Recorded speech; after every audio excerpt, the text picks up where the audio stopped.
செட்டியார்களை சற்று அலசுவோம். இவர்கள் பெரும்பாலும் கல்லாவில் அமர்ந்தபடி நிழலில் வேலை செய்வதால் உடல் உழைப்பு இல்லாததால் மாநிறத்துடனும் பருத்தும் தொந்தியுடனும் காணப்படுவர். இவர்கள் வீட்டு பெண்களும் உடல் உழைப்பு அதிகமில்லாததால் மாநிறத்துடனும் பருத்தும் தொந்தியுடனும் காணப்படுவர். ஏற்கனவே வெயிலில் உழைக்கும் உழவர்கள் கருத்தும் கடின உழைப்பால் சீரான உடல் அமைப்பும் அகண்ட மூக்கும் கொண்டிருப்பர் என்று கண்டோம். இவற்றிலிருந்து தொழில் குலங்களுக்கு அவர்களின் தனித்தனி தொழில்கள் சார்ந்து சாயல்கள் உருவாகின என்பது புரிகிறது. இந்த சாயல்களை வைத்தே அவர்களின் குலத்தை கணித்துவிட முடியும். இந்த சாயல்களே சாதிகளாக சித்தரிக்கப்பட்டன. சாயல் என்று சொல்லி சாதி என்று மருவி இருக்கிறது. இந்த தொழிற்குலங்கள் எல்லாம் மக்கள் தொகையில் சிறியனவாகவே ஒவ்வொன்றும் இருந்தன.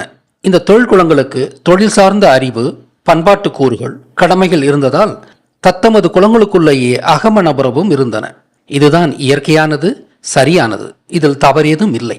வேறு குலங்களிலிருந்து பெண் எடுத்தால் தாம் குலத்தொழிலில் பாதிப்பு வரும் என்பதை அவர்கள் அறிந்திருந்தனர்.